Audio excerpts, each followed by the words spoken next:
warahmatullahi wabarakatuh. Kembali lagi bersama saya Aisyah. Pada pertemuan ke-6 ini saya akan menjelaskan tentang pemilihan portofolio optimal pada materi mata kuliah teori portofolio dan teori investasi. Yang pertama saya akan menjelaskan tentang konsep-konsep dasar dalam pembentukan portofolio optimal. Yang pertama adalah portofolio efisien dan portofolio optimal. Portofolio efisien ini merupakan gabungan aset terpilih dengan tingkat risiko tertentu yang bersedia ditanggung investor dan mempunyai expected return yang maksimal, atau portofolio yang menawarkan risiko terendah dengan tingkat return tertentu. Kemudian portofolio optimal merupakan sebuah portofolio yang dipilih investor dari sekian banyak pilihan yang ada pada kumpulan portofolio efisien. Jadi antara portofolio efisien ini memiliki keterkaitan dengan portofolio optimal karena portofolio optimal ini adalah bagian dari portofolio efisien. Selanjutnya yang kedua adalah fungsi utilitas dan kurva indifferent.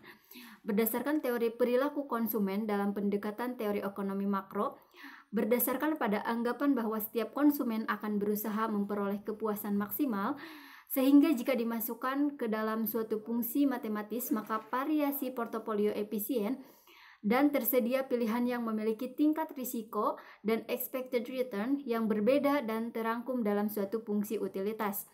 Kurva indifferent ini merupakan kurva yang menggambarkan fungsi utilitas dalam bentuk grafis yang menunjukkan adanya kumpulan portofolio dengan kombinasi risiko dan expected return dari tiap aset portofolio. Catatan yang paling penting adalah yang perlu diperhatikan dalam kurva ini adalah rationality, utility, dan prinsip transitivity. Selanjutnya yang ketiga yang perlu diperhatikan adalah aset berisiko dan aset bebas risiko. Aset berisiko ini adalah sebuah aset yang memiliki ketidakpastian akan return aktualnya di masa mendatang. Risiko tersebut dapat diakibatkan oleh inflasi, finansial, suku bunga, pasar, dan lain sebagainya. Kemudian aset tidak berisiko.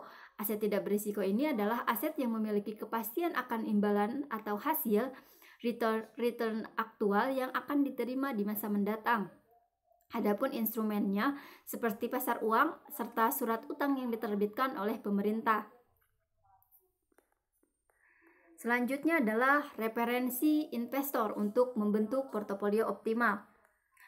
Yang pertama adalah risiko. Risiko adalah kemungkinan yang akan terjadi terhadap perbedaan antara tingkat pengembalian yang kita harapkan dengan tingkat pengembalian yang sesungguhnya, sehingga investor harus melihat seberapa besar potensi risiko ini dapat diminimalisir serta harus melakukan diversifikasi.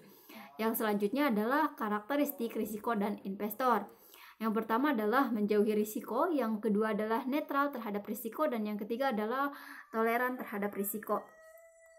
Selanjutnya adalah model portofolio Markowitz.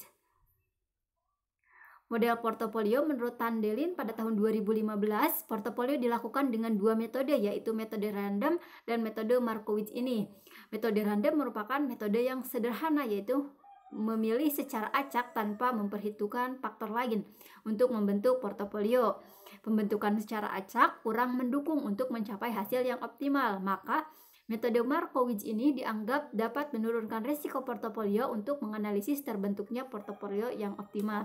Jadi metode Markowitz ini adalah metode penyempurnaan dari metode random. Begitu teman-teman.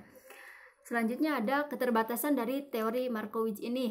Yang pertama adalah perspektif yang digunakan investor adalah periode investasi tunggal. Kemudian yang kedua, keputusan investor secara dominan hanya didasarkan pada tingkat pengembalian yang diharapkan atau expected return dan risiko. Yang ketiga adalah tidak memiliki biaya transaksi, dan yang terakhir adalah perhitungan yang sangat rumit sehingga memiliki banyak kombinasi portofolio yang bisa digabungkan. Selanjutnya adalah memilih aset optimal. Memilih aset optimal dapat dilakukan dengan 3 cara. Yang pertama yaitu dengan klasifikasi aset yang optimal, yang kedua dengan cara keputusan alokasi aset, dan yang terakhir adalah efficient frontier.